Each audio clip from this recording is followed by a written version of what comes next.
बातें काफी सारी हो चुकी है और जैसा कि मुबीन सर ने भी कहा है कि वक्त हमें इस बात की इजाजत नहीं देता कि और इस सिलसिले को तवील करें, क्योंकि तालीम को लेकर अगर हमारे पास बात की जाए तो अल्हम्दुलिल्लाह काबिल तारीफ है आप लोग सभी यहाँ पर मौजूद तमाम सरपरस्त हजरात, जिनके बारे में हमारे फैसल सर अक्सर आप तमाम के तालीमी शऊर और तालीमी बेदारी के सबूत को पेश करने के लिए कहते हैं कि आप तलबा के लिए कितने हसास हैं और आप कितने फिक्रमंद हैं कि जहां आज के इस दौर में वक्त तेज रफ्तारी से दौड़ता रहता है और आज हमारे पास वक्त नहीं है।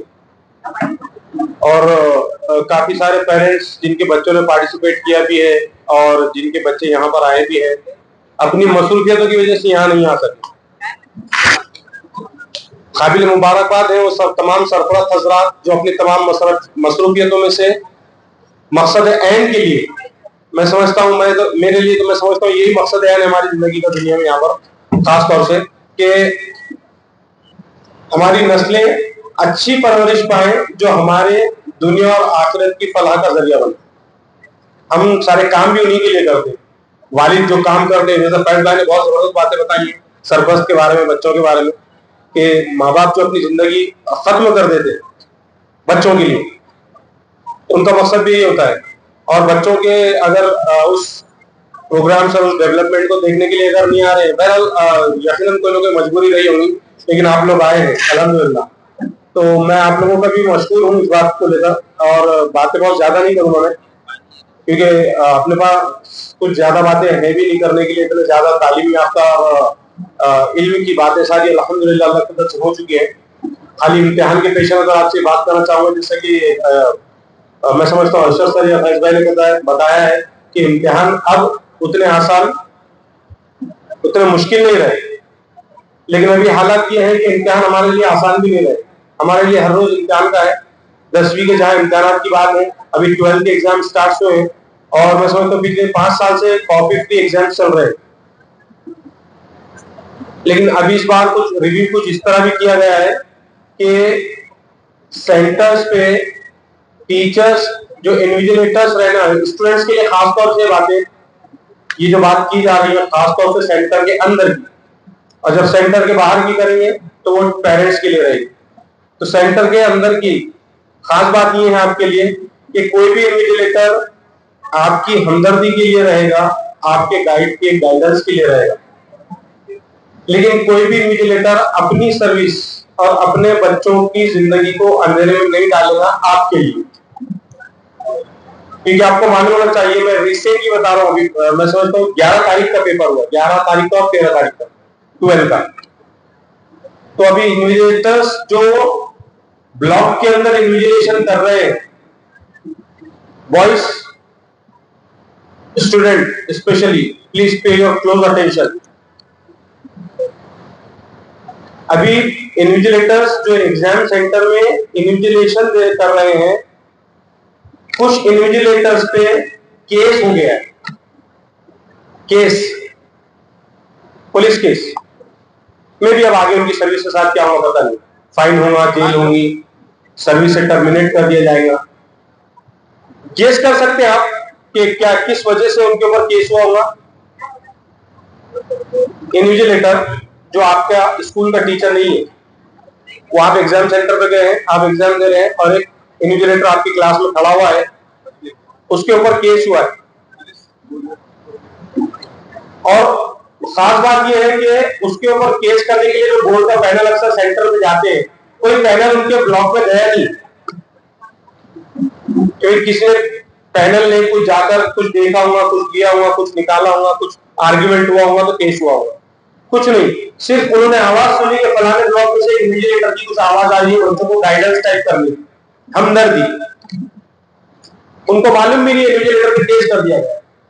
जब वो पेपर सबमिट करने के लिए गए, उनको नोटिस मिल गई, कल से बताइए आपको एडमिनिस्ट्रेशन ट्रिब्यूनल कोर्ट में बुलाया जाएगा, क्योंकि आप बच्चों को शायद कुछ गाइडेंस कर रहे थे कि क्या करें। ये छोटी सी चेंजेस आपको बता रहा हूं मैं, एग्जामिनेशन सेंटर्स में अभी हो रही है। तो आप लोग एग्जाम के सेंटर में अंदर में जब जाएं तो कुछ छोटी सी चीजें, चंद चीजें हैं जो आपको ख्याल रखनी है। सबसे पहले तो आप एग्जाम सेंटर पे मिनिमम आधा घंटा पहले चले जाएं, क्योंकि रोज ब्लॉक के ऊपर सेंटर के ऊपर ब्लॉक्स चेंज होते हैं। कुछ स्कूल्स में चेंज होते हैं, कुछ स्कूल्स में नहीं होते, तो इसका आपको ख्याल रखना है। ट्रांसपेरेंट एग्जाम पैड आपको लेके जाना है, ट्रांसपेरेंट। डिजिटल वॉच आपको ले लेके जाना है। अगर घड़ी पहन रहे हैं आप तो सादी घड़ी पहनिए, कांटे वाली। डिजिटल लॉक आपके पास होना नहीं चाहिए।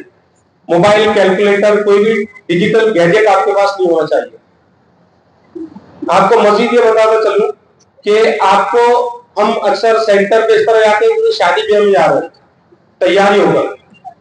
आप किसी किस्म की कोई तैयारी करते हुए नहीं जाना है। लड़कियां खासतौर से ऑर्नामेंट्स का इस्तेमाल करती हैं, वो बिल्कुल नहीं कर रहे। आपको सेंटर के अंदर ही बाहर निकालने रख दिया जाएगा। अगर आप सेंटर के अंदर किसी ब्लॉक को निकालने लगाए उन्होंने, वो बोलते हमारी जिम्मेदारी नहीं है, तुम्हारे साथ ले जाना। अब क्या करते करो। शूज आपको बिल्कुल भी नहीं पहनना, क्योंकि आपको सेंटर पे जाके बाहर ब्लॉक के बाहर शूज निकालने दिया जाएगा। शूज भी निकलवा दे रहे, सॉक्स भी निकलवा दे रहे, इसलिए सादी चप्पल पहनकर आपको जाना है। आर्ग्यूमेंट, बहस सेंटर पे किसी भी इन्विजिलेटर से करना नहीं है। हम अपना पेपर देने के लिए जा रहे हैं, वो कहते हैं ना कि हम मरेंगे तो जन्नत या जहन्नम हमको मिलने वाली है, मैं मरूंगा तो फैसल सर को जन्नत या जहन्नम की मिलने वाली है। चलो अच्छा हुआ शहबाज सर मर गए, मुझे जन्नत मिलने वाली है। ऐसा नहीं होने वाला है। एग्जाम आप अपना देने वाले, तो ब्लॉक के अंदर किसके साथ क्या बिहेव हो रहा, कौन क्या कर रहा है, इससे हमको कोई मतलब नहीं रखना चाहिए और आर्ग्यूमेंट बिल्कुल भी नहीं करना चाहिए। ठीक है, सेंटर के बाहर की बात मैं करता चलूं आप लोगों के सामने, पेरेंट्स के लिए खासतौर से। आज के हालात और वक्त आपको बहुत ज्यादा मालूम है कि अभी रिसेंटली 4 दिन पहले, मैं समझता हूँ 10 या 11 तारीख की बात है, हरसुल के गांव वाकया क्या है सब जगह, सईदा कॉलोनी। सईदा कॉलोनी में 4 लोगों का एक ग्रुप था, जिसमें से 2 लोगों को पकड़ कर भी व्हाट्सएप पर खूब वायरल हो रहा है, आप लोग सब जानते हैं। ये हमारे बच्चों की हिफाजत के लिए सरपंच हजरात से खासतौर से गुजारिश कि जब आप एग्जाम सेंटर में जाएं तो उनके सेंटर के अंदर जाने के बाद अगर आप रुकते हैं तो अच्छा, नहीं तो आप अपने काम कीजिए और डेली उनका शेड्यूल देखिए। जितने बजे पेपर खत्म हो रहा है उसके 15 मिनट पहले, मिनिमम 15 मिनट पहले आप वहां सेंटर में मौजूद रहिए। लड़कियों के पेरेंट्स खास तौर पर बोलो, क्योंकि अक्सर सेंटर्स पे ये देखने में आता है कि लड़कियां बाहर इंतजार करके खड़ी रहती है, उनके पास मोबाइल नहीं होता है, उनके पास कुछ नहीं होता है। लामहला उनको पेरेंट्स को कॉल करने के लिए अगर किसी टीचर का हेल्प लिए उन्होंने, सो गुड एंड फाइन। अगर खुदा न खास्ता किसी टीचर का हेल्प लेने के बजाय बाहर सेंटर के बाहर निकाल दिया जाता है, एग्जाम खत्म हुआ चलिए बाहर जाइए। अगर बाहर किसी की मदद किया और खुदा न खास्ता किसी हादसे का शिकार हो गए तो जिंदगी भर अफसोस करना पड़ेगा। लिहाजा सरपंच हजरात से मुअद्दबाना गुजारिश है कि 15 मिनट पहले, चाहे बॉयज के पेरेंट्स हो चाहे गर्ल्स के पेरेंट्स हो, खासतौर से गर्ल्स के इसलिए बोलना चाह रहा हूं कि उनकी हसासियत को हम ज्यादा अच्छे से समझ सकते हैं।